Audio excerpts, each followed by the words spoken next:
ಕೇಂದ್ರ ಸರ್ಕಾರದ ಜನವಿರೋಧಿ ನೀತಿಗಳು ಹಾಗೂ ಅಡುಗೆ ಅನಿಲ ಬೆಲೆ ಏರಿಕೆಯನ್ನು ಖಂಡಿಸಿ ಮಂಡ್ಯ ಜಿಲ್ಲಾ ಕಾಂಗ್ರೆಸ್ ಸಮಿತಿಯಿಂದ ನಗರದ ಸರ್ ಎಂ ವಿಶ್ವೇಶ್ವರಯ್ಯ ಪ್ರತಿಮೆ ಮುಂಭಾಗ ಇಂದು ಬೃಹತ್ ಪ್ರತಿಭಟನೆ ನಡೆಸಲಾಯಿತು. ಪ್ರತಿಭಟನಾಕಾರರು ಕೇಂದ್ರ ಸರ್ಕಾರದ ವಿರುದ್ಧ ತೀವ್ರ ಆಕ್ರೋಶ ವ್ಯಕ್ತಪಡಿಸಿ ತೊಲಗಲಿ ತೊಲಗಲಿ ಕೇಂದ್ರ ಬಿಜೆಪಿ ಸರ್ಕಾರ ತೊಲಗಲಿ ಎಂದು ಘೋಷಣೆಗಳನ್ನು ಕೂಗಿದರು. ತೊಲಗಲಿ ತೊಲಗಲಿ ತೊಲಗಲಿ ತೊಲಗಲಿ ನರೇಂದ್ರ ಮೋದಿ ಅವರ ಕೇಂದ್ರ ಬಿಜೆಪಿ ಸರ್ಕಾರಕ್ಕೆ, ಜನವಿರೋಧಿ ಕೇಂದ್ರ ಬಿಜೆಪಿ ಸರ್ಕಾರಕ್ಕೆ, ಕಾಂಗ್ರೆಸ್ पार्टी की, मल्लिकार्जुन खड़गे की, राहुल गांधी की, सोनिया गांधी की, डीके शिवकुमार की, सिद्धरामैया की ತೊಲಗಲಿ ತೊಲಗಲಿ ತೊಲಗಲಿ down down down down down down ಇಳಿಸಿ ಇಳಿಸಿ ಇಳಿಸಿ ಇಳಿಸಿ. ಈ ಸಂದರ್ಭದಲ್ಲಿ ಮಾತನಾಡಿದ ಮೂಡಾ ಅಧ್ಯಕ್ಷರಾದ ಬಿಪಿ ಪ್ರಕಾಶ್, ಕೇಂದ್ರ ಸರ್ಕಾರವು ದಿನೇ ದಿನೇ ಗ್ಯಾಸ್ ಮತ್ತು ಅಗತ್ಯ ವಸ್ತುಗಳ ಬೆಲೆ ಏರಿಕೆ ಮಾಡುವ ಮೂಲಕ ಜನಸಾಮಾನ್ಯರ ಮೇಲೆ ದಬ್ಬಾಳಿಕೆ ಮಾಡುತ್ತಿದೆ. ಬಡವರು ಅಡುಗೆ ಮಾಡದಂತಹ ಸ್ಥಿತಿಯನ್ನು ನಿರ್ಮಿಸಿದ್ದಾರೆ. ಅಚ್ಛೇ ದಿನ್ ತರುತ್ತೇವೆ ಎಂದವರು ಇಂದು ಪ್ರತಿಯೊಬ್ಬರ ಜೇಬಿಗೆ ಕತ್ತರಿ ಹಾಕುತ್ತಿದ್ದಾರೆ ಎಂದು ಕಿಡಿಕಾರಿದರು. 12 ವರ್ಷಗಳಿಂದಲೂ ಕೂಡ ಜನವಿರೋಧಿ ನೀತಿಗಳನ್ನ ನಡೆಸ್ಕೊಂಡು ಬರ್ತಾ ಇರುವಂಥ ನರೇಂದ್ರ ಮೋದಿ ನೇತೃತ್ವದ ಸರ್ಕಾರಕ್ಕೆ ನಮ್ಮ ಕಾಂಗ್ರೆಸ್ ಪಕ್ಷ ಧಿಕ್ಕಾರವನ್ನು ಹೇಳುವುದರ ಜೊತೆಗೆ ಕೂಡಲೇ ನರೇಂದ್ರ ಮೋದಿ ಏರಿಸಿರುವಂತಹ ಅಡುಗೆ ದರ ಅನಿಲವನ್ನು ಕೂಡಲೇ ದರವನ್ನು ಇಳಿಕೆ ಮಾಡಬೇಕು. ಆ ಮೂಲಕ ವಿರೋಧಿ ಆಡಳಿತವನ್ನು ಕಾಂಗ್ರೆಸ್ ಪಕ್ಷ ಧಿಕ್ಕರಿಸುವುದರ ಜೊತೆಗೆ ನಾವೆಲ್ಲರೂ ಕೂಡ ಮುಂದಿನ ದಿನಗಳಲ್ಲಿ ಬೃಹತ್ ಹೋರಾಟವನ್ನು ಹಮ್ಮಿಕೊಳ್ಳುವಂತಹ ಕಾರ್ಯಕ್ರಮವನ್ನು ಎಚ್ಚೆತ್ತುಕೊಂಡು ನರೇಂದ್ರ ಮೋದಿ ಕೂಡಲೇ ಸರ್ಕಾರದ ಏರಿಕೆ ಮಾಡಿರುವಂಥ ದರಗಳನ್ನ ಇಳಿಕೆ ಮಾಡಬೇಕು ಅಂತೇಳಿ ಈ ಮೂಲಕ ಒತ್ತಾಯವನ್ನು ಜಿಲ್ಲಾ ಕಾಂಗ್ರೆಸ್ ಅಧ್ಯಕ್ಷರಾದ ಸಿಡಿ ಗಂಗಾಧರ್ ಮಾತನಾಡಿ, ಪ್ರಧಾನಿ ಮೋದಿಯವರು ಮಹಿಳೆಯರಿಗೆ ದೊಡ್ಡ ಅನ್ಯಾಯ ಮಾಡುತ್ತಿದ್ದಾರೆ. ಅಡುಗೆ ಮನೆಯ ಬಜೆಟ್ ಸಂಪೂರ್ಣ ಅಸ್ತವ್ಯಸ್ತಗೊಂಡಿದೆ. ನಿತ್ಯ ಬಳಕೆಯ ವಸ್ತುಗಳ ಬೆಲೆ ಏರಿಕೆಯಾದರೆ ಬಡವರು ಮತ್ತು ಮಧ್ಯಮ ವರ್ಗದವರು ಜೀವನ ಮಾಡುವುದು ಹೇಗೆ? ತಕ್ಷಣವೇ ಈ ಬೆಲೆ ಏರಿಕೆಯನ್ನು ವಾಪಸ್ ಪಡೆಯಬೇಕು. ಇಲ್ಲದಿದ್ದರೆ ರಾಜ್ಯದ ಮಹಿಳೆಯರು ಮತ್ತು ಜನತೆ ಬರುವ ದಿನಗಳಲ್ಲಿ ಬಿಜೆಪಿಗೆ ತಕ್ಕ ಉತ್ತರ ನೀಡಲಿದ್ದಾರೆ ಎಂದು ಎಚ್ಚರಿಸಿದರು. ನಂತರ 14 ನಂತರ ಅಧಿಕಾರಕ್ಕೆ ಬಂದ ನಂತರ ನಮ್ಮ ರಾಷ್ಟ್ರಕ್ಕೆ ಯಾವ್ದಾದ್ರು ಒಂದು ಒಳ್ಳೆ ಕೆಲಸ ಮಾಡಿದ್ಯಾವ, ಯಾವ್ದಾದ್ರು ಒಂದು ಒಳ್ಳೆ ಕೆಲಸ ಮಾಡಿದಾರ ಅಂತ ಹುಡುಕ್ತಾರೆ ಅವರೇ ದೇಶದ ಜನ. 11 ವರ್ಷದಿಂದ ಒಂದೂ ಸಿಗ್ತಾ ಇಲ್ಲ. ನಮ್ಮ ರಾಷ್ಟ್ರದ ಸಂಪತ್ತನ್ನ ಬ್ರಿಟಿಷ್ ಚಕ್ರಾಧಿಪತ್ಯ ಯಾವ ರೀತಿ ನಾಶ ಮಾಡ್ತೋ ಅದ್ರ 2ನೇ ಭಾಗವಾಗಿ ಭಾರತೀಯ ಜನತಾ ಪಾರ್ಟಿ ನಮ್ಮ ದೇಶಕ್ಕೆ ಒಕ್ಕರಿಸ್ಕೊಂಡಿದೆ. ನಾವೆಲ್ಲರೂ ಕೂಡ ಅರ್ಥ ಮಾಡ್ಕೋಬೇಕು, ಸಂಪೂರ್ಣವಾಗಿ ಇದು ಬಂಡವಾಳಶಾಹಿಗಳ ಪಾರ್ಟಿ. ಬಂಡವಾಳಗಳನ್ನು ಪೋಷಣೆ ಮಾಡ್ತಾ ಇರ್ತಕ್ಕಂಥದ್ದು, ಶ್ರೀಮಂತರನ್ನ ಪೋಷಣೆ ಮಾಡ್ತಾ ಇರ್ತಕ್ಕಂಥದ್ದು, ಅದಕ್ಕೋಸ್ಕರ ಬಡವ್ರನ್ನ ತುಳಿತಕ್ಕಂಥದ್ದು ಈ ಪಾರ್ಟಿಯ ಅಜೆಂಡಾ. 16 ಲಕ್ಷ ಕೋಟಿ ಸಾಲ ಮನ್ನಾ ಮಾಡೋರು ಶ್ರೀಮಂತರದ, ಬಡವ್ರದ್ದು ಯಾವ ಸಾಲನೂ ಮನ್ನಾ ಮಾಡಿಲ್ಲ. ಇವತ್ತು ನರೇಗಾನ, ಮಹಾತ್ಮ ಗಾಂಧಿ ನರೇಗಾನ ನಮ್ಮ UPA ಸರ್ಕಾರ ಶ್ರೀಮತಿ ಸೋನಿಯಾ ಗಾಂಧಿ ಅವರ ಜವಾಬ್ದಾರಿಯಲ್ಲಿ, ಮನಮೋಹನ್ ಸಿಂಗ್ರವರ ನಾಯಕತ್ವದಲ್ಲಿ ಜಾರಿಗೆ ತಂತು. ಅದನ್ನು ನಿರ್ನಾಮ ಮಾಡಿದ್ರು. ನಿರ್ನಾಮ ಮಾಡೋಕೆ ಹೊರಟಿದ್ದಾರೆ. ಒಟ್ಟಾರೆ ಬಡ ಜನತೆ ಹಸಿವಿನಿಂದ, ಬಡತನದಿಂದ ನಾಶ ಆಗಬೇಕು ಅಂತಕ್ಕಂಥದ್ದು ಇವ್ರ ಅಜೆಂಡಾ, ಇವ್ರ ಉದ್ದೇಶ. ಯಾವ್ದಾರ ಚುನಾವಣೆ ಬಂದರೆ ದಿಢೀರ್ನೆ ಬೆಲೆಯನ್ನು ಇಳಿಸ್ಬಿಡ್ತಾರೆ. ಆ ಚುನಾವಣೆ ಮುಗಿತಾ ಇದ್ದಂಗೆ ಗೊತ್ತೇ ಆಗ್ದಂಗೆ ಏರಿಸ್ತಾರೆ. ಯಾರೋ ನಮ್ಮ ನಾಯಕರು ಮಾತಾಡಿದ್ರು, ಸ್ಮೃತಿರೇನು ಇಲ್ಲಿದ್ದಾರಪ್ಪ ಅಂತ. 5 ರೂಪಾಯಿಗೆ ಏನು ಗ್ಯಾಸ್ ಸಿಲಿಂಡರ್ ತಗೊಂಡು ಹೊತ್ಕೊಂಡು ಸುತ್ತಿದ್ರು. ಈಗ 50 ರೂಪಾಯಿ 60 ರೂಪಾಯಿ ಲೆಕ್ಕನೇ ಇಲ್ಲ. ನಮ್ಮ ನಾಗರಾಜ್ ಏನೋ ಮಾತಾಡ್ತಾರೆ 200-300 ರೂಪಾಯಿ ಗ್ಯಾಸ್ ಸಿಕ್ತಿತ್ತು ಅಂತ. ನಮ್ಮ UPA ಸರ್ಕಾರದಲ್ಲಿ ಹೈಯೆಸ್ಟ್ ರೇಟು 420ರಿಂದ 430 ರೂಪಾಯಿ ಅಷ್ಟೇ. ಈ 11 ವರ್ಷದಲ್ಲಿ 1,000 ರೂಪಾಯಿ ಗಂಟ ಮಾಡಿಬಿಟ್ರು. ಇವತ್ತೆಲ್ಲೋಗಿದ್ರು ಗ್ಯಾಸ್ ಹೊತ್ಕೊಂಡು ತಿರುಗ್ತಿದ್ದಂಥ ಆ BJPಯ ಮಹಿಳಾ ನಾಯಕಿಯರು ದಯಮಾಡಿ ಉತ್ತರ ಕೊಡಬೇಕಲ್ಲ ದೇಶದ ಜನತೆಗೆ. ನಮ್ಮ ಮಹಿಳೆಯರು ಉತ್ತರ ಕೊಡಬೇಕಲ್ಲ. ಈ ಗ್ಯಾಸ್ ಸಿಲಿಂಡರ್ ಹೊತ್ಕೊಂಡು ಸುತ್ತಿದ್ದು 5 ರೂಪಾಯಿಗೆ 10 ರೂಪಾಯಿಗೆ, ಇವತ್ತು 550 ರೂಪಾಯಿ ಜಾಸ್ತಿ ಹೋಗ್ಬಿಟ್ಟಿದೀವಿ ಅಂತ. ಅಚ್ಚೇ ದಿನ ಆನವಾಲ ಏನು ಎಲ್ಲಿ ಬಂತು? ಒಳ್ಳೆ ದಿನ ಅಲ್ಲ, ಇರೋ ದಿನನೂ ಉಳಿಸ್ಕೊಳ್ಳಿಲ್ಲ. ಸ್ವತಂತ್ರ ನಂತರ ಭಾರತದ ಸಾಲ 54 ಲಕ್ಷ ಕೋಟಿ 2014 ತನಕ. ಈ 11-12 ವರ್ಷದಲ್ಲಿ 219 ಲಕ್ಷ ಕೋಟಿ ಸಾಲ ಮನ್ನಾ ಅವರೇ ಲೋಕಸಭೆಯಲ್ಲಿ ಕೊಟ್ಟಿರ್ತಕ್ಕಂಥ ಮಾಹಿತಿ ಪ್ರಕಾರ 219 ಲಕ್ಷ ಕೋಟಿ. ಬರ ಇಲ್ಲ, ನೆರೆ ಇಲ್ಲ, ಸಮೃದ್ಧವಾಗಿ ಮಳೆ ಆಯ್ತಾ ಇದೆ, ಸಮೃದ್ಧವಾಗಿ ಬೆಳೆ ಆಯ್ತಾ ಇದೆ. ಇಂಥ ಟೈಮಲ್ಲೂ ಕೂಡ ಇವರು ಸಾಲ ಮಾಡಿ ಮಾಡಿ ಮಾಡಿ ನಮ್ಮ ದೇಶದ ಜನದ ತಲೆ ಮೇಲೆ ಚಪ್ಪಡಿ ಎಳಿತಾವ್ರೆ ಅಂದರೆ ಇವ್ರ ಉದ್ದೇಶ ಏನು? ಈ ರಾಷ್ಟ್ರವನ್ನು ಯಾವ ದಿಕ್ಕಿಗೆ ತಗೊಂಡು ಹೋಗ್ತಾ ಇದ್ದಾರೆ? ಈ ಹೋರಾಟದಲ್ಲಿ ಜಿಲ್ಲಾ ಮಹಿಳಾ ಕಾಂಗ್ರೆಸ್ ಜಿಲ್ಲಾಧ್ಯಕ್ಷೆ ಶುಭದಾಯಿನಿ, ಕಾಂಗ್ರೆಸ್ ಮುಖಂಡರಾದ ಚಂದಗಾಲು ವಿಜಿ, ಎಂಎಸ್ ಅಭಿಲಾಷ್, ಎಲ್ ಕೃಷ್ಣ, ಚನ್ನಪ್ಪ, ರಮೇಶ್ ಸೇರಿದಂತೆ ಜಿಲ್ಲಾ ಕಾಂಗ್ರೆಸ್ ಸಮಿತಿಯ ಪದಾಧಿಕಾರಿಗಳು, ಮಹಿಳಾ ಘಟಕದ ಸದಸ್ಯರು ಮತ್ತು ಕಾರ್ಯಕರ್ತರು ಭಾಗವಹಿಸಿ ಕೇಂದ್ರ ಸರ್ಕಾರದ ವಿರುದ್ಧ ಕಿಡಿಕಾರಿದರು. ರಾಜ್ಯದಲ್ಲಿ ಕನ್ನಡ ಮಾಧ್ಯಮ ಶಾಲೆಗಳ ಸ್ಥಿತಿಗತಿ ಶೋಚನೀಯವಾಗಿದ್ದು, ಸರ್ಕಾರ ಈ ಕೂಡಲೇ ಎಚ್ಚೆತ್ತುಕೊಂಡು ಶಾಲೆಗಳನ್ನು ಉಳಿಸಬೇಕು ಎಂದು ಆಗ್ರಹಿಸಿ ಕನ್ನಡ ಚಳವಳಿ ವಾಟಾಳ್ ಪಕ್ಷದ ಅಧ್ಯಕ್ಷ ವಾಟಾಳ್ ನಾಗರಾಜ್ ನೇತೃತ್ವದಲ್ಲಿ ಜಿಲ್ಲಾಧಿಕಾರಿ ಕಚೇರಿ ಮುಂಭಾಗ ಬೃಹತ್ ಪ್ರತಿಭಟನೆ ನಡೆಸಲಾಯಿತು. ಕನ್ನಡಪರ ಸಂಘಟನೆಗಳ ಕಾರ್ಯಕರ್ತರೊಂದಿಗೆ ಜಿಲ್ಲಾಧಿಕಾರಿ ಕಚೇರಿಗೆ ಮುತ್ತಿಗೆ ಹಾಕಿದ ಪ್ರತಿಭಟನಾಕಾರರು ಸರ್ಕಾರ ಹಾಗೂ ಜನಪ್ರತಿನಿಧಿಗಳ ವಿರುದ್ಧ ತೀವ್ರ ಆಕ್ರೋಶ ವ್ಯಕ್ತಪಡಿಸಿದರು.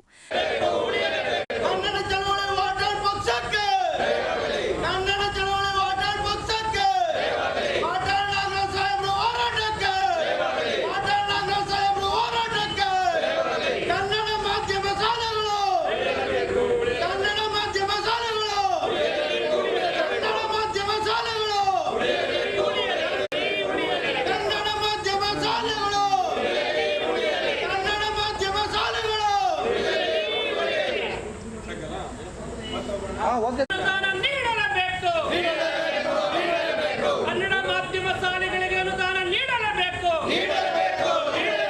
ಕನ್ನಡ ಮಾಧ್ಯಮ ಶಾಲೆಗಳು ಉಳಿಯಲಿ.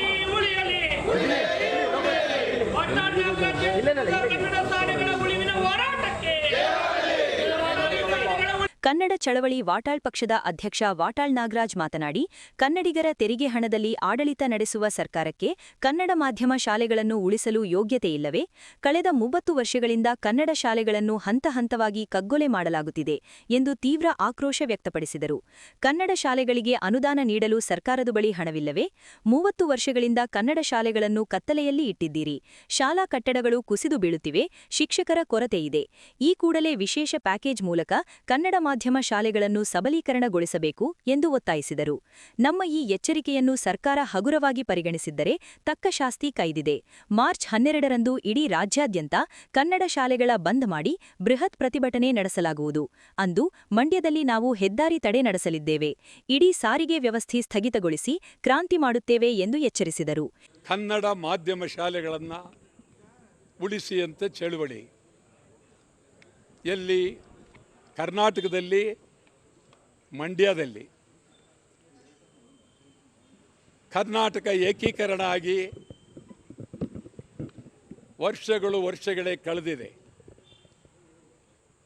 1956 ನವೆಂಬರ್ 1 ಕರ್ನಾಟಕ ಏಕೀಕರಣ ಆಯಿತು. ಸುಮಾರು 72-73ರಲ್ಲಿ ಈ ರಾಜ್ಯಕ್ಕೆ ಕರ್ನಾಟಕ ನಾಮಕರಣ ಆಯಿತು. ಎಲ್ಲಾದರೂ ಇರು, ಎಂತಾದರೂ ಇರು, ಎಂದೆಂದಿಗೂ ನೀ ಕನ್ನಡವಾಗಿರು. ರಾಷ್ಟ್ರಕವಿ ಕುವೆಂಪು ಸುಮಾರು 45 ಕಿಲೋಮೀಟರ್ ದೂರದ ಮೈಸೂರಿನಲ್ಲೇ ಇಡೀ ಜೀವನವನ್ನೇ ಕಳೆದರು.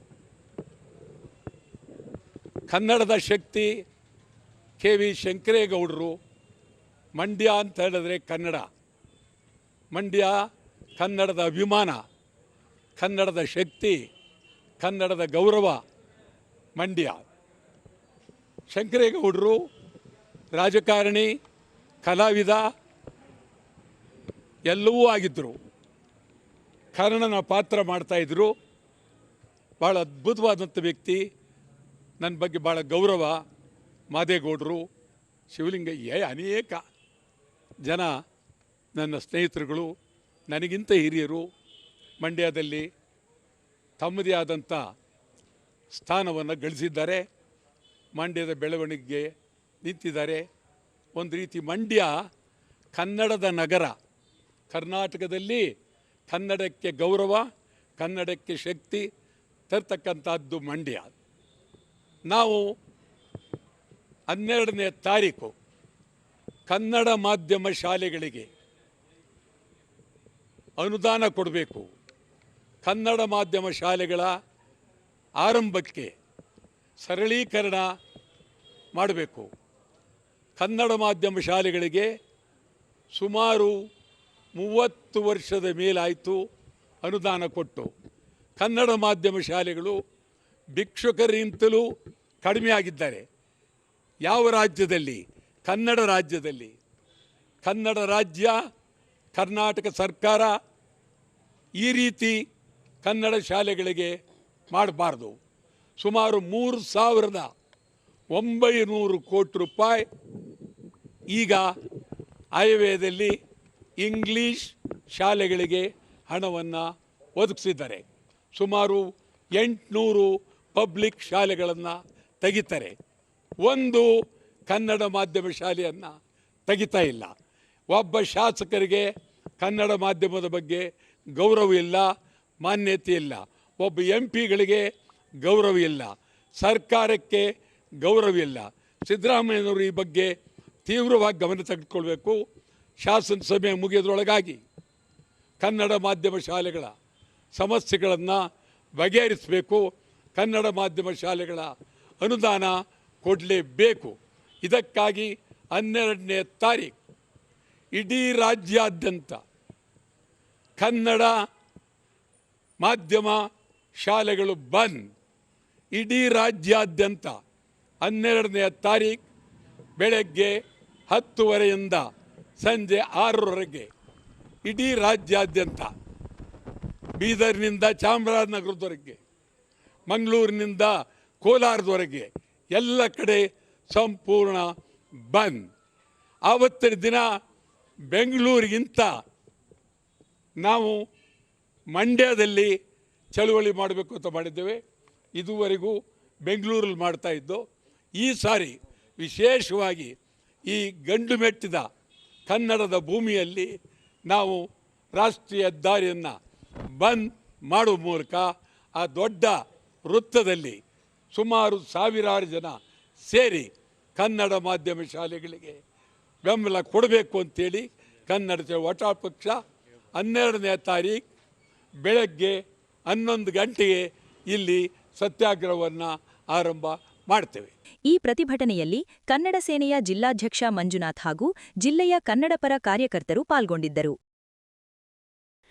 ಮೇಲುಕೋಟೆ ವಿಧಾನಸಭಾ ಕ್ಷೇತ್ರದ ದುದ್ದ ಹೋಬಳಿಯ ವಿಸಿ ಫಾರಂನಲ್ಲಿ ಕೇಂದ್ರ ಸರ್ಕಾರದ ಖೇಲೋ ಇಂಡಿಯಾ ಯೋಜನೆಯಡಿ 14 ಕೋಟಿ ವೆಚ್ಚದಲ್ಲಿ ನಿರ್ಮಿಸಲಿರುವ ಬಹುಪಯೋಗಿ ಒಳಾಂಗಣ ಕ್ರೀಡಾಂಗಣಕ್ಕೆ ಶಂಕುಸ್ಥಾಪನೆ ಹಾಗೂ ಅಂಗವಿಕಲರಿಗೆ ಉಚಿತ ಇಲೆಕ್ಟ್ರಿಕ್ ಸ್ಕೂಟರ್ ವಿತರಣೆ ಕಾರ್ಯಕ್ರಮ ನೆರವೇರಿಸಲು ಮಾರ್ಚ್ 14ರಂದು ಕೇಂದ್ರದ ಯುವಜನ ವ್ಯವಹಾರಗಳು ಮತ್ತು ಕ್ರೀಡಾ ಸಬಲೀಕರಣ ಖಾತೆ ಸಚಿವರಾದ ಮಾನ್ಸುಖ್ ಮಾಂಡವೀಯ ಹಾಗೂ ಕೇಂದ್ರ ಸಚಿವ ಎಚ್.ಡಿ. ಕುಮಾರಸ್ವಾಮಿ ಆಗಮಿಸುತ್ತಿದ್ದು, ಈ ಕಾರ್ಯಕ್ರಮಕ್ಕೆ ಮಂಡ್ಯ ಲೋಕಸಭಾ ಕ್ಷೇತ್ರ ವ್ಯಾಪ್ತಿಯ 8 ವಿಧಾನಸಭಾ ಕ್ಷೇತ್ರಗಳಿಂದ 50,000 ಜನರು ಭಾಗವಹಿಸುತ್ತಿದ್ದಾರೆ ಎಂದು ಮಾಜಿ ಸಚಿವ ಸಿಎಸ್ ಪುಟ್ಟರಾಜು ತಿಳಿಸಿದರು. ತಾಲೂಕಿನ ವಿಸಿ ಫಾರಂ ವಿದ್ಯುತ್ ವಿತರಣಾ ಉಪಘಟಕ ಮಲ್ಲನಾಯಕನಕಟ್ಟೆ ಬಳಿ ಮೇಲುಕೋಟೆ ವಿಧಾನಸಭಾ ಕ್ಷೇತ್ರದ ದುದ್ದ ಹೋಬಳಿಯ ಜೆಡಿಎಸ್ ಪಕ್ಷದ ಕಾರ್ಯಕರ್ತರ ಸಭೆಯನ್ನು ಉದ್ಘಾಟಿಸಿ ಅವರು ಮಾತನಾಡಿದರು. ಕಾರ್ಯಕ್ರಮದ ರೂಪುರೇಷೆಗಳ ಕುರಿತು ಸಮಾಲೋಚನೆ ನಡೆಸಿ ದುದ್ದ ಹೋಬಳಿಯ 11 ಗ್ರಾಮ ಪಂಚಾಯಿತಿ ವ್ಯಾಪ್ತಿಯಿಂದ 10,000 ಜನರು ಭಾಗವಹಿಸಬೇಕು.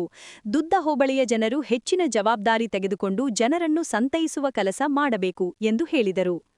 ಎಚ್.ಡಿ. ಕುಮಾರಸ್ವಾಮಿಯವರು ದುದ್ದ ಹೋಬಳಿಯ ಸರ್ವತೋಮುಖ ಅಭಿವೃದ್ಧಿಗೆ ಅವರು ಮುಖ್ಯಮಂತ್ರಿ ಆಗಿದ್ದ ಸಂದರ್ಭದಲ್ಲಿ ಹಲವಾರು ಕಾರ್ಯಕ್ರಮ ರೂಪಿಸಿದ್ದಾರೆ. ಹಲವಾರು ಕೆರೆಗಳನ್ನು ತುಂಬಿಸುವ ಯೋಜನೆ, ವಿದ್ಯುತ್ ಉಪಕೇಂದ್ರಗಳ ಅಭಿವೃದ್ಧಿಗೆ ಕೆಲಸ ಮಾಡಿದ್ದಾರೆ ಎಂದು ತಿಳಿಸಿದರು. ಈಗಾಗಲೇ ಈ ಸಭೆಯ ಉದ್ದೇಶ ಗೊತ್ತಾಗಿದೆ ಅಂತ ಹೇಳಿ ನಾನು ಭಾವಿಸಿದ್ದೇನೆ. ನನಗೆ ಹೋದ ವಾರ ಎಜುಕೇಶನ್ ಸಂಬಂಧಪಟ್ಟಂತ ಒಂದು ಕಾನ್ಫರೆನ್ಸು ಸಿಡ್ನಿಲಲ್ಲಿತ್ತು. ಆ ಕಾರ್ಯಕ್ರಮಕ್ಕೆ ನಾನು ಮೊದಲೇ 6 ತಿಂಗಳ ಮುಂಚೆನೆ ಫಿಕ್ಸ್ ಆದ ಕಾರಣದಿಂದ ಕುಮಾರಣ್ಣವ್ರ ಗಮನಕ್ಕೆ ತಂದು ಆ ಕಾರ್ಯಕ್ರಮಕ್ಕೆ ಹೋಗಿದ್ದೆ. ಇನ್ನೂ 4 ದಿನ ಇತ್ತು.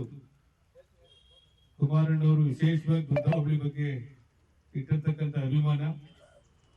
ಅಶ್ವಿನ್ ಬನ್ನಿ, ಅದೊಂದು 2 ಸೇರ್ಕೊಡಿ. ಅವರೇ ನೇರವಾಗಿ ವಿಸಿ ಫಾರಂ ಬಂದು ಜಾಗ ಪರೀಕ್ಷಣೆ ಮಾಡಿ ನಾನು ನಾವು ಪರವಾಗಿಲ್ಲ ಒಂದು 2 ದಿನ ಮುಗಿಸ್ಕೊಂಡೆ ಬ್ರದರ್ ಯಾಕೋ ನನಗೆ ಅನ್ಸೋಪ್ಲಿಲ್ಲ. ನಿನ್ನೆನೆ ಬಂದು ಫೋನ್ ಮುಖಾಂತರನೇ ಎಲ್ಲ ಮುಖಂಡರುಗಳನ್ನ ಸಂಪರ್ಕ ಮಾಡಿ ಇವತ್ತು ವೃದ್ಧಾವರಿಗೆ ವಿಶೇಷವಾದಂತಹ ಸಭೆಯನ್ನ ನಮ್ಮ ವಿಸಿ ಫಾರಂ ಸರ್ಕಾರದಲ್ಲೇ ಕರಿಬೇಕು ಅಂತ ಹೇಳಿ ನಿನ್ನೆ ವಿನಂತಿ ಮಾಡಿದೆ. ಹಾಗಾಗಿ ನಮ್ಮೆಲ್ಲ ಮುಖಂಡರುಗಳು ಇಲ್ಲಿ ತಾವು ಆಗಮಿಸಿದ್ದೀರಿ. ಕಾರ್ಯಕ್ರಮದ ಉದ್ದೇಶ ನಿಮ್ಮೆಲ್ಲರಿಗೂ ಗೊತ್ತಿದೆ. ಯಾವಾಗಲೂ ನಮ್ಮ ಸರ್ಕಾರ ಬಂದಾಗ ಶಿವಕುಮಾರಣ್ಣವರು ಹೆಚ್ಚಿನ ಜವಾಬ್ದಾರಿ ನಿರ್ವಹಿಸುವಂತ ಸಂದರ್ಭದಿಂದಲೂ ವೃದ್ಧಾವರಿಗೆ ಸರ್ವತೋಮುಖವಾದಂತಹ ಅಭಿವೃದ್ಧಿಗೆ ಹಲವಾರು ಕಾರ್ಯಕ್ರಮಗಳನ್ನ ರೂಪಿಸಿಕೊಂಡು ಕೆಲಸ ಮಾಡಿರ್ತಕ್ಕಂಥ ಗೊತ್ತೇ ಇದೆ. ಮತ್ತು ಬಹುತೇಕ ನಮ್ಮ ಸರ್ಕಾರಗಳು ಬಂದ ಮೇಲೆ ವಿಸಿ ಫಾರಂನ ಏನು ಒಂದು ಸಬ್ಸ್ಟೇಷನ್ ಇರ್ಬೋದು, ಜೀಮಲಿಗರಿ ಸಬ್ಸ್ಟೇಷನ್ ಇರ್ಬೋದು, ಮತ್ತು ಬೇವ್ಕಾ ಸಬ್ಸ್ಟೇಷನ್ ಇರ್ಬೋದು, ಹಾಗೆ ಹಲವಾರು ಕೆರೆಗಳನ್ನ ತುಂಬಿಸುವಂತ ಒಂದು ದೊಡ್ಡ ಯೋಜನೆ ನಿಮ್ಮೆಲ್ಲರ ಆಶೀರ್ವಾದದಿಂದ ಸಚಿವನಾಗಿ ಕೆಲಸ ಮಾಡುವಂತ ಒಂದು ಸಂದರ್ಭ. ಅದಕ್ಕಿಂತ ಮಿಗಿಲಾಗಿ ಕುಮಾರಣ್ಣವರು ಶಿವಕುಮಾರಣ್ಣವರ ನೇತೃತ್ವದಲ್ಲಿ ಇಲ್ಲಿ ಮುಖ್ಯಮಂತ್ರಿಗಳಾಗಿ ಕೊಪ್ಪಲು ಗ್ರಾಮದಲ್ಲಿ ಬಸವೂರು ಮನೆ ವಾಸ್ತವ ಮಾಡಿದಂತ ಸಂದರ್ಭದಲ್ಲಿ ಶಿವಕುಮಾರಣ್ಣವರು ಮತ್ತು ಮಾಲೇಗೌಡ ಕೊಪ್ಪಳ ಆ ಭಾಗಕ್ಕೆ ಹೋಗುವ ಕರ್ಕೊಂಡವರು ಅವತ್ತು ಮಾಡಿದಂತ ಮನವಿ ಕುಮಾರಣ್ಣವರ ಮನಸ್ಸಲ್ಲಿತ್ತು. ನಾನು ಆ ಇಲಾಖೆ ಸಚಿವನಾಗಿ ಕೆಲಸ ಮಾಡುವಂತ ಒಂದು ಸಂದರ್ಭದಲ್ಲಿ ಇವತ್ತು ಹೆಚ್ಚಿಗೆ 200 ಕೋಟಿಗೂ ಹೆಚ್ಚು ಅನುದಾನವನ್ನು ಮಂಜೂರು ಮಾಡಿಕೊಟ್ಟು ಮುಖ್ಯಮಂತ್ರಿಗಳಾದಂಥ ಮೊದಲನೇ ಕ್ಯಾಬಿನೆಟ್ ಅಲ್ಲೇ ವೃದ್ಧಾವರಿಗೆ ನೀರು ಉಳಿಸುವಂತ ಒಂದು ಕಾರ್ಯಕ್ರಮಕ್ಕೆ ಅಪ್ರೋಲ್ ಕೊಟ್ಟಂಥದ್ದು ನಾವು ಮರೆಯಲಿಕ್ಕೆ ಸಾಧ್ಯ ಇಲ್ಲ. ಯಾವುದೇ ಅಭಿವೃದ್ಧಿ ಕೆಲಸಗಳಾಗಬೇಕು ಅಂತ ಸಂದರ್ಭದಲ್ಲಿ ಇದ್ದಂಥ ಅಧಿಕಾರ ವಿಕೇಂದ್ರೀಕರಣ ವ್ಯವಸ್ಥೆಯಲ್ಲಿ ನಮ್ಮ ಜಿಲ್ಲಾ ಪಂಚಾಯಿತಿ ಸದಸ್ಯರು, ತಾಲೂಕ್ ಪಂಚಾಯಿತಿ ಸದಸ್ಯರುಗಳು, ವಿಶೇಷವಾಗಿ ನಮ್ಮ ಗ್ರಾಮ ಪಂಚಾಯಿತಿ ಅಧ್ಯಕ್ಷರು, ಉಪಾಧ್ಯಕ್ಷ ಸದಸ್ಯರುಗಳು ಅದ್ಭುತವಾಗಿ ಈ ಹೋಬಳಿನಲ್ಲಿ ಕೆಲಸ ಮಾಡಿರ್ತಕ್ಕಂಥದ್ದನ್ನ ಶಾಸಕನಾಗಿ, ಲೋಕಸಭಾ ಸದಸ್ಯನಾಗಿ, ಸಚಿವನಾಗಿ ನಾನು ನೋಡಿದ್ದೇನೆ. ಇವತ್ತು ಕುಮಾರಣ್ಣ ಅವರು ನಮ್ಮ ಮಂಡ್ಯ ಲೋಕಸಭಾ ಕ್ಷೇತ್ರದಿಂದ ಲೋಕಸಭಾ ಸದಸ್ಯರಾಗಿ ಇವತ್ತು ನರೇಂದ್ರ ಮೋದಿಜಿಯವರ ಒಂದು ಕ್ಯಾಬಿನೆಟ್ ಮಂತ್ರಿಗಳಾಗಿ ಎಚ್.ಡಿ. ದೇವೇಗೌಡಜಿಯವರ ಒಂದು ಮಾರ್ಗದರ್ಶನದಲ್ಲಿ ಭಾರಿ ಕೈಗಾರಿಕಾ ಸಚಿವರಾಗಿ ದೇಶದಲ್ಲಿ ಕೆಲಸ ಮಾಡ್ತಾ ಇರ್ತಕ್ಕಂಥದ್ದು ನೋಡಿದ್ದೀರಿ. ಇವತ್ತು ನಮ್ಮ ಸರ್ಕಾರಗಳಿದ್ದಾಗ ವಿಸಿ ಫಾರಂನೆಲ್ಲ ಒಂದು ಅಪ್ಗ್ರೇಡ್ ಮಾಡಿ ಇಲ್ಲಿಗೆ ಒಂದು ಕಾಲೇಜನ್ನು ತರ್ತಕ್ಕಂಥದ್ದು, ವಿಶೇಷವಾಗಿ ನಮ್ಮ ವಿಸಿ ಫಾರಂ ಹೋಗುವಂತ ರಸ್ತೆಯನ್ನ ಅವತ್ತು ನಾವು ಅಗಲೀಕರಣ ಮಾಡಿದಂಥದ್ದು ಇರ್ಬೋದು, ಎಲ್ಲ ಕಾಮಗಾರಿಗಳನ್ನ ಮಾಡಿದ್ವಿ. ಇವತ್ತು ಈ ರಾಜ್ಯ ಸರ್ಕಾರದವರು ಇವತ್ತು ವಿಸಿ ಫಾರಂನ ಅಪ್ಗ್ರೇಡ್ ಮಾಡಿರ್ತಕ್ಕಂಥದ್ದು ತಾವೆಲ್ಲರಿಗೂ ಗೊತ್ತಿದೆ. ಅದು ಯಾವ ಮಟ್ಟಕ್ಕೆ ಅನುಷ್ಠಾನ ಆಗುತ್ತೆ ಅಂತಕ್ಕಂಥದ್ದು ನಾವು ಕಾದು ನೋಡಬೇಕಾಗಿದೆ. ಅದ್ರ ಜೊತೆಗೆ ಕುಮಾರಣ್ಣವರು ಇವತ್ತು ಬಹಳ ವಿಶೇಷವಾಗಿ ದುದ್ದ ಹೋಬಳಿ ಬಹಳ ಕ್ರೀಡೆಗೆ ಒತ್ತು ಕೊಡ್ತಕ್ಕಂಥ ಹೋಬಳಿ.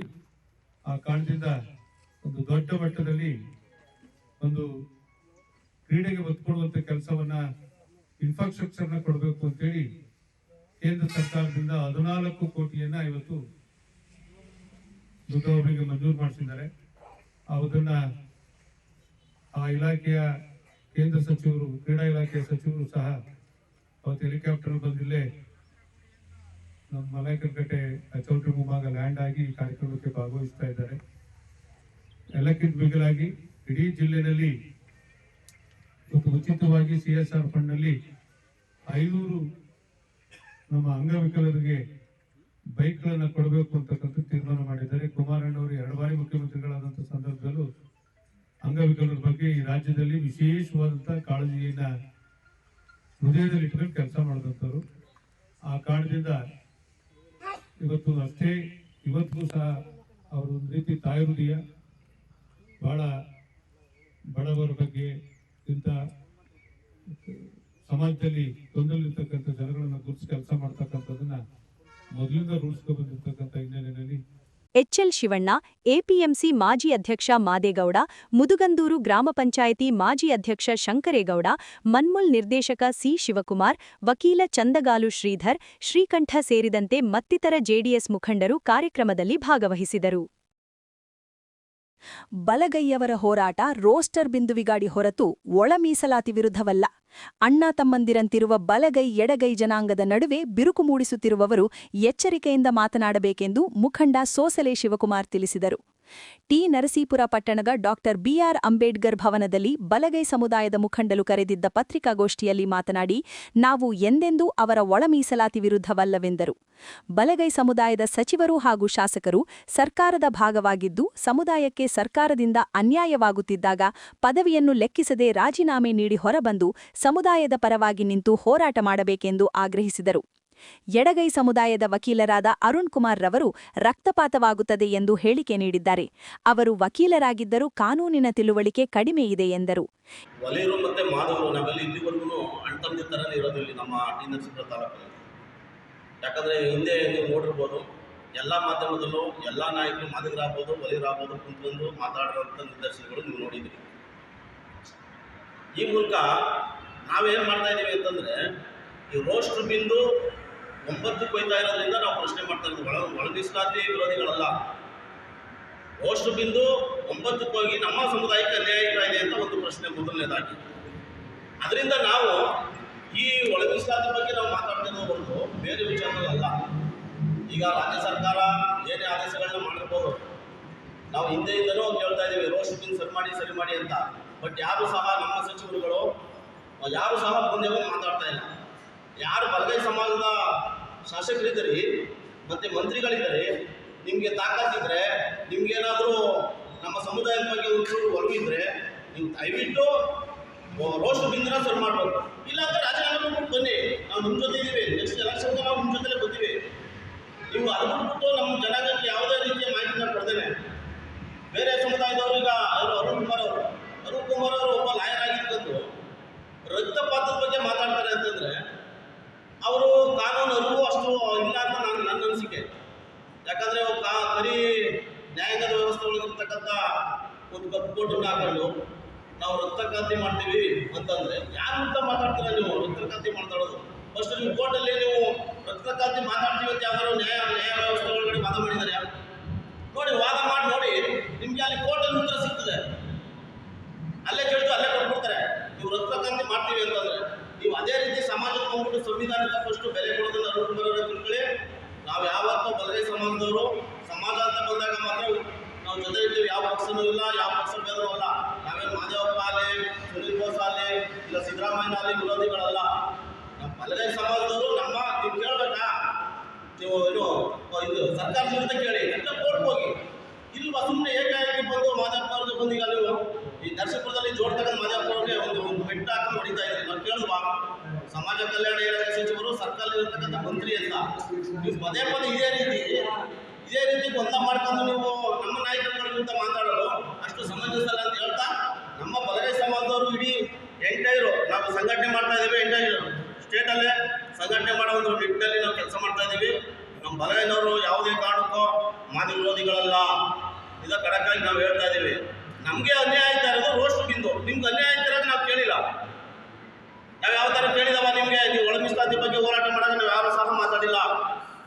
ಅದರಿಂದ ಈ ಮೂಲಕ ಸರ್ಕಾರಕ್ಕೆ ಎಚ್ಚರಿಕೆ ಕೊಡೋದು, ನಮ್ಮ ಬಲಗೈ ಸಮಾಜದಂಥ ಮಂತ್ರಿಗಳಾಗಲಿ, ಶಾಸಕರಾಗಲಿ, ಕಾಂಗ್ರೆಸ್ ದಯವಿಟ್ಟು ರಾಜೀನಾಮೆ ಕೊಟ್ಬಿಟ್ಟು ಈಚೆ ಬನ್ನಿ. ಪಕ್ಷಾತೀತವಾಗಿ ನಮಗೆ ರೋಸ್ಟ್ ಬಿಂದು ಸರಿಯಾಗುವವರೆಗೂ ನಾವು ಈ ಹೋರಾಟ ಮಾಡ್ತೀವಿ ಅಂತ ಹೇಳ್ತಾ ಈ ವಿಧಾನದ ಮುಖಾಂತರ. ಈ ಸಂದರ್ಭದಲ್ಲಿ ಬಲಗೈ ಸಮುದಾಯದ ಹಲವಾರು ಮುಖಂಡರು ಹಾಜರಿದ್ದರು. ಕರ್ನಾಟಕ ರಾಜ್ಯ ದಲಿತ ಸಂಘರ್ಷ ಸಮಿತಿ ಹಾಗೂ ಡಾಕ್ಟರ್ ಎಂಬಿ ಶ್ರೀನಿವಾಸ್ ಪ್ರತಿಷ್ಠಾನದ ವತಿಯಿಂದ ಮಾರ್ಚ್ 14ರಂದು ಬೆಳಗ್ಗೆ 11 ಗಂಟೆಗೆ ಜನಜಾಗೃತಿ ಸಮಾವೇಶ ಮತ್ತು ಅಭಿನಂದನಾ ಸಮಾರಂಭ ಆಯೋಜಿಸಲಾಗಿದೆ ಎಂದು ಸಮಿತಿಯ ಜಿಲ್ಲಾ ಸಂಚಾಲಕ ಎಂವಿ ಕೃಷ್ಣ ತಿಳಿಸಿದರು. ಸುದ್ದಿಗೋಷ್ಠಿಯಲ್ಲಿ ಮಾತನಾಡಿದ ಅವರು, ಕಾರ್ಯಕ್ರಮದಲ್ಲಿ ಅಂತಾರಾಷ್ಟ್ರೀಯ ಬುಕರ್ ಬಹುಮಾನ ವಿಜೇತೆ ಭಾನು ಮುಸ್ತಾಕ್ ಅವರನ್ನು ಶಾಸಕ ಪಿ. ರವಿಕುಮಾರ್ ಗೌಡ ಅಭಿನಂದಿಸುವರು ಎಂದು ಹೇಳಿದರು. ಕಾರ್ಯಕ್ರಮವನ್ನು ಸಮಾಜ ಕಲ್ಯಾಣ ಸಚಿವ ಡಾಕ್ಟರ್ ಎಚ್.ಸಿ. ಮಹದೇವಪ್ಪ ಉದ್ಘಾಟಿಸುವರು. ಕೆಪಿ ಮಹಾಲಿಂಗ ಕಲ್ಕುಂದಾರ್ ಅವರ ಕಲ್ಯಾಣದ ಬೆಳಕು ಬಸವಣ್ಣ ಕೃತಿಯನ್ನು ಕೃಷಿ ಹಾಗೂ ಮಂಡ್ಯ ಜಿಲ್ಲಾ ಉಸ್ತುವಾರಿ ಸಚಿವ ಎನ್. ಚೆಲುವರಾಯಸ್ವಾಮಿ ಬಿಡುಗಡೆ ಮಾಡುವರು. ಎಂಬಿ ಶ್ರೀನಿವಾಸ್ ನೆನಪಿನಲ್ಲಿ ಮಾಜಿ ಸಚಿವ ಸಿಎಸ್ ಪುಟ್ಟರಾಜು ಬ್ಯಾಗ್ ವಿತರಣೆ ಮಾಡುವರು ಎಂದು ಮಾಹಿತಿ ನೀಡಿದರು. ಸ್ವಾತಂತ್ರ್ಯ, ಸೋದರತೆ, ಸಮಾನತೆ ಅಡಿನಲ್ಲಿ ಸರ್ವ ಜನಾಂಗವೂ ಕೂಡ ಆರ್ಥಿಕವಾಗಿ ಸಬಲರಾಗಬೇಕು. ಈ ಒಂದು ಜಾತಿ ಅನ್ನುವಂಥ ವ್ಯವಸ್ಥೆ ಒಳಗಡೆ ಸರ್ವರು ಸಮಾನವಾಗಿ ಬರಬೇಕು ಅನ್ನುವಂಥ ನಿಟ್ಟಿನಲ್ಲಿ ಈ ದೇಶಕ್ಕೆ ಸಂವಿಧಾನವನ್ನು ನೀಡಿ 70 ವರ್ಷಗಳಾಗಿದ್ದಾವೆ. ಆದರೂ ಕೂಡ ಇವತ್ತಿಗೂ ಕೂಡ ಈ ದೇಶದ ಸಂವಿಧಾನದ ಆಶಯಗಳನ್ನು ಬುಡಮೇಲು ಮಾಡ್ತಕ್ಕಂಥ ವ್ಯವಸ್ಥೆ ನಮ್ಮ ಮುಂದೆ ಇದೆ. ಆ ಕಾರಣದಿಂದ ಇವತ್ತು ನಮ್ಮ ಕರ್ನಾಟಕ ರಾಜ್ಯ ದಲಿತ ಸಂಘರ್ಷ ಸಮಿತಿ ಪ್ರಜಾಪ್ರಭುತ್ವ ಉಳಿವಿಗಾಗಿ, ಸಂವಿಧಾನ ಉಳಿವಿಗಾಗಿ ಬೃಹತ್ ಜನಜಾಗೃತಿ ಸಮಾವೇಶ ಮತ್ತು ಅಂತಾರಾಷ್ಟ್ರೀಯ ಮಟ್ಟದಲ್ಲಿ ಕನ್ನಡವನ್ನು ರಾರಾಜಿಸುವಂತೆ ಮಾಡಿದಂಥ ಬುಕ್ಕರ್ ಪ್ರಶಸ್ತಿಯನ್ನು ಪಡೆದಂಥ ಶ್ರೀಮತಿ ಬಾನು ಮುಸ್ತಾಕ್ ಅವರಿಗೆ ಅಭಿನಂದನಾ ಸಮಾರಂಭವನ್ನು ಈ ಜಿಲ್ಲೆಯ ಜನತೆ ಪರವಾಗಿ ಹಮ್ಮಿಕೊಂಡಿದ್ದೇವೆ. ಹಾಗೆ ನನ್ನ ಸಂಘಟನೆಯ ನನ್ನ ನಾಯಕರಾದಂಥ ಎಂ ಬಿ ಶ್ರೀನಿವಾಸ್ ಅವರು ಇವತ್ತು 4 ವರ್ಷಗಳಾಗಿದ್ದಾವೆ ನಾವು ಅವರನ್ನು ಆಗಲಿ ಅವರ ನೆನಪಿನಲ್ಲಿ ಇವತ್ತು ಸುಮಾರು 100 ಜನ ವಿದ್ಯಾರ್ಥಿಗಳಿಗೆ ಶಾಲಾ ಬ್ಯಾಗನ್ನು ವಿತರಣೆ ಮಾಡುವಂಥ ಒಂದು ಕಾರ್ಯಕ್ರಮ. ಹಾಗೆ ನಮ್ಮ KP ಮಾಲಿಂಗ್ ಕಲ್ಕುಂದರ್ ಅವರ ಕಲ್ಯಾಣದ ಬೆಳಕು ಬಸವಣ್ಣ ಅನ್ನುವಂಥ ಕೃತಿಯನ್ನು ಬಿಡುಗಡೆ ಮಾಡುವಂಥ ಇಷ್ಟು ಕಾರ್ಯಕ್ರಮವನ್ನು ಒಂದೇ ವೇದಿಕೆಯಲ್ಲಿ ದಿನಾಂಕ 14ನೇ ತಾರೀಕು ಶನಿವಾರ ದಿನ ಮಂಡ್ಯದ ಅಂಬೇಡ್ಕರ್ ಭವನದಲ್ಲಿ ಹಮ್ಮಿಕೊಂಡಿದ್ದೇವೆ. ಈ ಒಂದು ಕಾರ್ಯಕ್ರಮದ ಉದ್ಘಾಟನೆಯನ್ನು ಸಮಾಜ ಕಲ್ಯಾಣ ಇಲಾಖೆ ಸಚಿವರಾದಂಥ ಮಾದೇವಪ್ಪನವರು ಉದ್ಘಾಟನೆ ಮಾಡಿಕೊಡ್ತಾರೆ.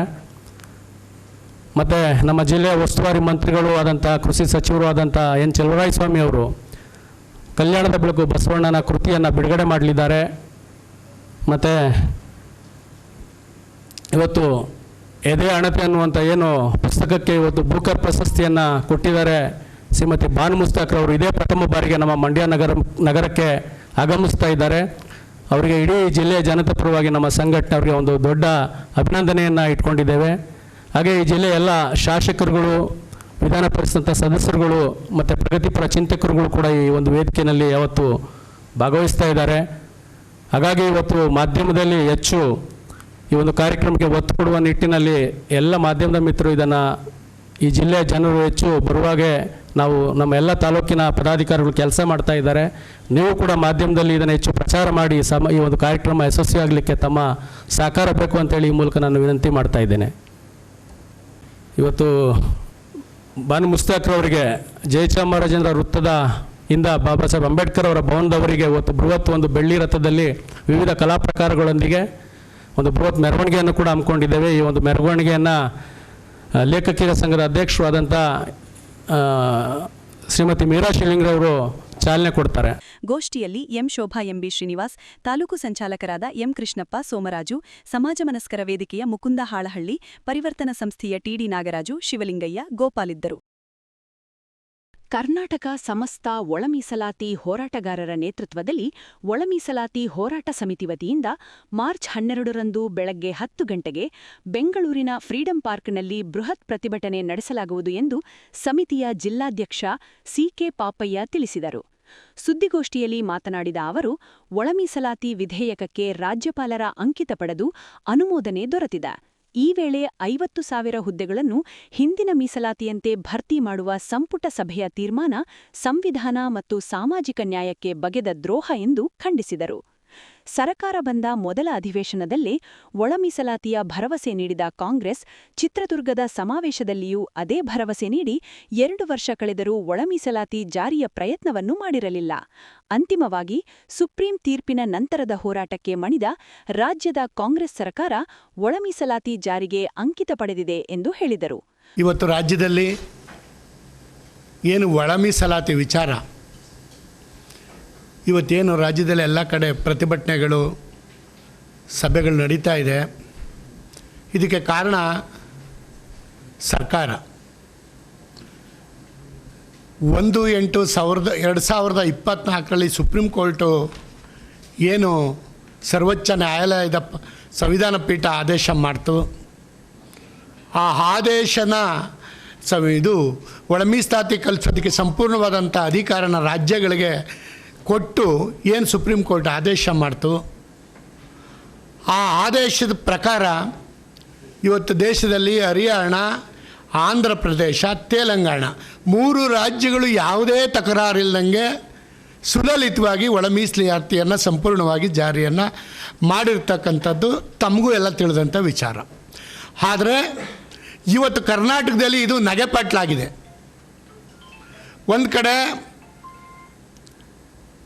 56%ಗೆ ಮೀಸಲಾತಿಯನ್ನು ಹೆಚ್ಚು ಮಾಡಿ, ಪರಿಶಿಷ್ಟರಿಗೆ 17, ಪಂಗಡದವರಿಗೆ 4 ಇದ್ದಂಥದ್ದನ್ನು 3 ಇದ್ದಂಥದ್ದನ್ನು 7 ಮಾಡಿ, ಅದಕ್ಕೆ ಕ್ಯಾಬಿನೆಟ್ಟಲ್ಲಿ ಮಾನ್ಯ ಮುಖ್ಯಮಂತ್ರಿಗಳು ಘೋಷಣೆ ಮಾಡಿದ ನಂತರ 2 ಬೆಳಗಾವಿ ಅಧಿವೇಶನದಲ್ಲಿ 2 ವಿಧಾನಸಭೆ ವಿಧಾನ ಪರಿಷತ್ತಿನಲ್ಲೂ ಕೂಡ ಅದಕ್ಕೆ ಅನುಮೋದನೆಯನ್ನು ಪಡೆದು ಅದನ್ನು ಕಾನೂನು ಮಾಡಬೇಕು ಅಂತೇಳಿ ಸಂವಿಧಾನಬದ್ಧವಾಗಿ ಅದನ್ನು ಅನುಷ್ಠಾನ ಮಾಡಬೇಕಂತ ಮಾನ್ಯ ರಾಜ್ಯಪಾಲರಿಗೆ ಪ್ರಸ್ತಾವನೆಯನ್ನು ಕಳಿಸ್ತಾರೆ. ರಾಜ್ಯಪಾಲರು ವಿವರಣೆಯನ್ನು ಕೋರಿ ಸುಮಾರು ಸರ್ಕಾರಕ್ಕೆ ಪತ್ರವನ್ನು ಬರೀತಾರೆ. ಮತ್ತು ಅದಕ್ಕೆ ಸಂಬಂಧಪಟ್ಟಂಥ ಎಲ್ಲ ಮಾಹಿತಿನೂ ಕೂಡ ಇವರು ರಾಜ್ಯಪಾಲರಿಗೆ ಒದಗಿಸ್ತಾರೆ. ಹಂಗೂ ರಾಜ್ಯಪಾಲರ ಅಂಗಳದಲ್ಲಿ ಸಾಕಷ್ಟು ದಿವಸ ಒಳ ಮೀಸಲಾತಿ ಬಿಲ್ಲು ಬಿದ್ದಿರ್ತದೆ, ಅನುಮೋದನೆ ಆಗದೆ. ತುರಾತುರಿ ಸರ್ಕಾರ, ಮುಖ್ಯಮಂತ್ರಿಗಳ ಆದಿಯಾಗಿ ಎಲ್ಲ ಸಚಿವರು ಕೂಡ ಗವರ್ನರ್ ಅವ್ರನ್ನ ಭೇಟಿ ಮಾಡಿ, ಇಲ್ಲ ನೀವು ಒಳ ಮೀಸಲಾತಿ ನಾವು ಜಾರಿ ಮಾಡಲೇಬೇಕು, ನಾವು ಕಳಿಸಿರ್ತಕ್ಕಂಥ ಇದಕ್ಕೆ ನೀವು ಅನುಮೋದನೆ ಕೊಡಬೇಕು ಅಂತೇಳಿ ಅವತ್ತು 6:40 ಅದನ್ನು ರಾಜ್ಯಪಾಲರ ಕೆಲಸ ಇನ್ನು ಹಾಕಿಸ್ತಾರೆ. ಇಲ್ಲಿ ಬಂದು 7:15 ಕ್ಯಾಬಿನೆಟ್ ಸಭೆಯನ್ನು ಕರೀತಾರೆ. ಅಲ್ಲಿ 56% ಮೀಸಲಾತಿಗೆ ಒತ್ತಾಯ ಮಾಡಿ ಸೈನ್ ಹಾಕ್ಸ್ತಕ್ಕಂಥ ಸರ್ಕಾರ ಅದೇ ಕ್ಯಾಬಿನೆಟಲ್ಲಿ ಅದೇ 1 ಗಂಟೆ ತಡವಾಗಿ ಬಂದು ಕ್ಯಾಬಿನೆಟ್ ಮೀಟಿಂಗ್ ಮಾಡಿ ದಿಢೀರ್ 2002ರಲ್ಲಿ ಹಿಂದೇನಿತ್ತು ಆ ಪ್ರಕಾರ ಒಳ ಮೀಸಲಾತಿಯನ್ನು ಇಲ್ಲದೆ 50%ಗೆ ನಿಗದಿ ಮಾಡಿ ಇವತ್ತೇನು ತಾವೇ ಸಂವಿಧಾನಬದ್ಧವಾಗಿ ಜಾರಿ ಮಾಡಿದಂಥ ಸದನಗಳಲ್ಲಿ, ಉಭಯ ಸದನಗಳಲ್ಲಿ ಅನುಮೋದನೆ ಪಡೆದಂಥ ಇದಕ್ಕೆ ಸಂವಿಧಾನ ವಿರೋಧಿ ಕೆಲಸವನ್ನು ಸರ್ಕಾರ ಮತ್ತು ಸಮಾಜ ಕಲ್ಯಾಣ ಸಚಿವರು ಮಾಡಿದ್ದಾರೆ. ಇದು ಸಂವಿಧಾನ ಬಾಹಿರ. ಇವರಿಗೆ ಸುಪ್ರೀಂ ಕೋರ್ಟಲ್ಲಿ 56% ಇವರು ಇಲ್ಲಿ ಸರ್ಕಾರದಲ್ಲಿ ಬಿಲ್ ಮಂಡಿಸ್ಬೇಕಾದ್ರೆ ರಾಜ್ಯಪಾಲರ ಹತ್ರ ಸುಪ್ರೀಂ ಕೋರ್ಟ್ ನಿರ್ಬಂಧ ಇದೆ ಅಂತಕ್ಕಂಥದ್ದು ಇವ್ರಿಗೆ ಗೊತ್ತಿರಲಿಲ್ವಾ? 50% ಮೀರಬಾರ್ದು ಅಂತ ಸುಪ್ರೀಂ ಕೋರ್ಟ್ ಆದೇಶ ಇದ್ರೂ ಕೂಡ ಇವರು 56ಕ್ಕೆ ಯಾಕೆ ಹೋಗಿ ತುರಾತುರಿ ಸೈನ್ ಹಾಕ್ಸಿದ್ರು? ಗೋಷ್ಠಿಯಲ್ಲಿ ರಾಜ್ಯ ಉಪಾಧ್ಯಕ್ಷ ಎನ್ಆರ್ ಚಂದ್ರಶೇಖರ್, ಮಾದರ ಮಹಾಸಭಾದ ಜಿಲ್ಲಾಧ್ಯಕ್ಷ ಬಿಎನ್ ಕಾಂತಾರಾಜು, ಮುಖಂಡರಾದ ಬಿ ಕೃಷ್ಣ, ಸಿಕೆ ಕೆಂಪಯ್ಯ, ಅಂಬುಜಿ ಇದ್ದರು. ಆರ್ಟ್ ಆಫ್ ಲಿವಿಂಗ್ ಸಂಸ್ಥೆಯ 45ನೇ ವಾರ್ಷಿಕೋತ್ಸವದ ಅಂಗವಾಗಿ ಮಾರ್ಚ್ 12ರಿಂದ 15ರವರೆಗೆ ಆನಂದದ ಅನುಭೂತಿ ಶಿಬಿರವನ್ನು ನಗರದ ಶ್ರೀ ಯೋಗಿನಾರಾಯಣ ಸಮುದಾಯ ಭವನದಲ್ಲಿ ಆಯೋಜಿಸಲಾಗಿದೆ ಎಂದು ಸಂಸ್ಥೆಯ ಆಶ್ರಮದ ಶಿಕ್ಷಕ ತ್ಯಾಗರಾಜ ತಿಳಿಸಿದರು. ಸುದ್ದಿಗೋಷ್ಠಿ ಮಾತನಾಡಿದ ಅವರು, ಶ್ರೀ ರವಿಶಂಕರ್ ಗುರುದೇವ್ ಅವರು ಪ್ರಪಂಚದ 186 ದೇಶಗಳಲ್ಲಿ ಯಾವುದೇ ಜಾತಿ ಮತಭೇದವಿಲ್ಲದೆ ಯೋಗ, ಪ್ರಾಣಾಯಾಮ, ಧ್ಯಾನ, ಸುದರ್ಶನ ಕ್ರಿಯಾ ಹಾಗೂ ಶಾಂತಿ ಸಂದೇಶದ ಮೂಲಕ ಒತ್ತಡಮುಕ್ತ, ಹಿಂಸಾಯುಕ್ತ ಸಮಾಜ ಹಾಗೂ ಎಲ್ಲರಲ್ಲೂ ಮುಗುಳುನಗೆ ತರಿಸುವ ಕೆಲಸ ಮಾಡುತ್ತಿದ್ದಾರೆ ಎಂದು ಹೇಳಿದರು. ಈ ನಿಟ್ಟಿನಲ್ಲಿ ಕರ್ನಾಟಕದ ಪ್ರತಿ ಮನೆಮನೆಗೆ ಸುಜ್ಞಾನ ನೀಡುವ ಸಲುವಾಗಿ ಮಾರ್ಚ್ 12ರಿಂದ 15ರವರೆಗೆ ಬೆಳಗ್ಗೆ 6ರಿಂದ 8ರವರೆಗೆ ಹಾಗೂ ಸಂಜೆ 6ರಿಂದ 8ರವರೆಗೆ ಆನಂದದ ಅನುಭೂತಿ ಶಿಬಿರದ ಮೂಲಕ ಪ್ರತಿನಿತ್ಯ ಸುದರ್ಶನ ಕ್ರಿಯೆ ಅಭ್ಯಾಸ ನೀಡಲಾಗುವುದು. ಇದರಿಂದ ಒತ್ತಡ, ಆತಂಕ, ಭಯ, ಖಿನ್ನತೆ, ರಕ್ತದೊತ್ತಡ, ಅಸ್ಥಮಾ, ಸಕ್ಕರೆ ಕಾಯಿಲೆ ಸೇರಿದಂತೆ ಹಲವು ತೊಂದರೆಗಳಿಗೆ ನಿವಾರಣೆ ದೊರೆಯಲಿದೆ ಎಂದು ಮಾಹಿತಿ ನೀಡಿದರು. ಹಾಗಾಗಿ ಗುರುಗಳದ್ದು ಒಂದು ಉದ್ದೇಶ ಇದೆ. ಸಂಸ್ಥೆಯಲ್ಲಿ ಕಡೆಯಿಂದ ಎಲ್ಲರಿಗೂ, ಸಮಾಜದಲ್ಲಿ ಪ್ರತಿಯೊಬ್ಬರಿಗೂ ಜ್ಞಾನ, ಯೋಗ, ಧ್ಯಾನ ಮತ್ತು ಪ್ರಾಣಾಯಾಮ, ಸುದರ್ಶನ ಕ್ರಿಯಾ ಇದೆಲ್ಲನೂ ಕಲಿಸ್ಕೊಡ್ಬೇಕು. ಎಲ್ಲರೂ ಹಿಂಸಾಯುಕ್ತ ಸಮಾಜದಲ್ಲಿ ಮತ್ತು ಹಿಂಸಾಯುಕ್ತ ಸಮಾಜವನ್ನು ನಿರ್ಮಾಣ ಮಾಡಬೇಕು, ಆತಂಕರಹಿತ ಸಮಾಜ ನಿರ್ಮಾಣ ಮಾಡಬೇಕು ಅಂತ ಅವ್ರದ್ದೊಂದು ಗುರಿ ಇದೆ.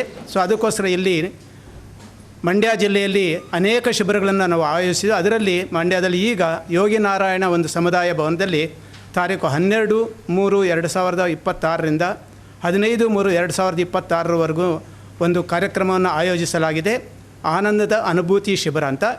ಇದರಲ್ಲಿ ಯೋಗ, ಪ್ರಾಣಾಯಾಮ, ಧ್ಯಾನ, ಸುದರ್ಶನ ಕ್ರಿಯೆ ಅಂತ ಒಂದು ಹೇಳ್ಕೊಡ್ತೀವಿ. ಸುದರ್ಶನ ಕ್ರಿಯೆ ಅಂದರೆ ಇದು ಸರಳವಾದ, ಶಕ್ತಿಶಾಲಿಯಾಗಿರ್ತಕ್ಕಂಥ ಉಸಿರಾಟದ ಪ್ರಕ್ರಿಯೆ.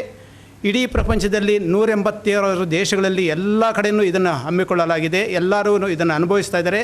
ಇದು ಮಾಡೋದ್ರಿಂದ ಶಿಬಿರದಲ್ಲಿ ನಮ್ಮ BP ಇರ್ಬೋದು, ಶುಗರ್ ಇರ್ಬೋದು, ಆತಂಕ ಇರ್ಬೋದು, ಭಯ ಇರ್ಬೋದು, ಇಂಥದ್ದೆಲ್ಲನೂ ಹತೋಟಿಗೆ ಬರುತ್ತೆ, ಕಡಿಮೆ ಆಗುತ್ತೆ ಮತ್ತು ಒತ್ತಡರಹಿತ ಜೀವನ ನಡೆಸೋದಕ್ಕೆ ಸಾಧ್ಯವಾಗುತ್ತೆ ಅಂಥ ಒಂದು ಶಿಬಿರವನ್ನು ಹಮ್ಮಿಕೊಳ್ಳಲಾಗಿದೆ. ಇದು ಬೆಳಗ್ಗೆ 6ರಿಂದ 8 ಗಂಟೆ ಇರೋವರೆಗೂ ಒಂದು ಬ್ಯಾಚ್ ಇರುತ್ತೆ, ಅಥವಾ ಸಾಯಂಕಾಲ 6ರಿಂದ 8 ಒಂದು ಬ್ಯಾಚ್ ಇರುತ್ತೆ, 2 ಬ್ಯಾಚ್ ಇರುತ್ತೆ. ಸೊ ಹಾಗಾಗಿ ನಾವು ಇದು ಎಲ್ರಿಗೂ ಬೇಕಾಗಿರ್ತಕ್ಕಂಥದ್ದು ಶಿಬಿರ ಆಗಿದ್ದರಿಂದ ಎಲ್ಲರಿಗೂ ನಾವು ವಿನಂತಿಸ್ಕೊಳ್ಳೋದೆ, ತಮ್ಮಲ್ಲಿ ತಾವು ನಾವು ವಿನಂತಿಸ್ಕೊಳ್ಳೋದಂದರೆ ಎಲ್ಲ ಜನರಿಗೂ ಮನೆ ಮನೆಗೂ ಇದು ಮುಟ್ಟಬೇಕು. ಆ ಒಂದು ಇದರಿಂದ ಈ ಒಂದು ಗೋಷ್ಠಿಯನ್ನು ಮಾಡ್ತಾಯಿದ್ವಿ. ನಮ್ಮ ಜೊತೆಯಲ್ಲಿ ನಮ್ಮ ಆಶ್ರಮದ ಇನ್ನೊಬ್ಬರು ಶಿಕ್ಷಕರಿದ್ದಾರೆ, ಯಶೋಧ ಅಂತ ಇದ್ದಾರೆ, ಮತ್ತು ನಮ್ಮ ಸುಧಾಕರು, ಹಾಗೆಯೇ ಕವಿತಾ ಮೇಡಮು, ಮತ್ತು ನಮ್ಮ ಪದ್ಮಾ ಮೇಡಮು, ಇಷ್ಟು ಜನ ಈ ಶಿಬಿರದಲ್ಲಿ ಇರ್ತಾರೆ ಮತ್ತು ಸ್ವಯಂ ಸೇವಕರು ಇರ್ತಾರೆ. ಸೊ ಇದನ್ನು ನಡೆಸ್ಕೊಡ್ಬೇಕು. ತ್ಯಾಗರಾಜ್ ಅಂತ ನಾನು ಪರಮ ಪೂಜ್ಯ ಶ್ರೀ ರವಿಶಂಕರ್ ಗುರುದೇವ್ ಅವರು ಸ್ಥಾಪಿಸಲ್ಪಟ್ಟ ಆರ್ಟ್ ಆಫ್ ಲಿವಿಂಗ್ ಸಂಸ್ಥೆಯಿಂದ ಬಂದಿದ್ದೀವಿ.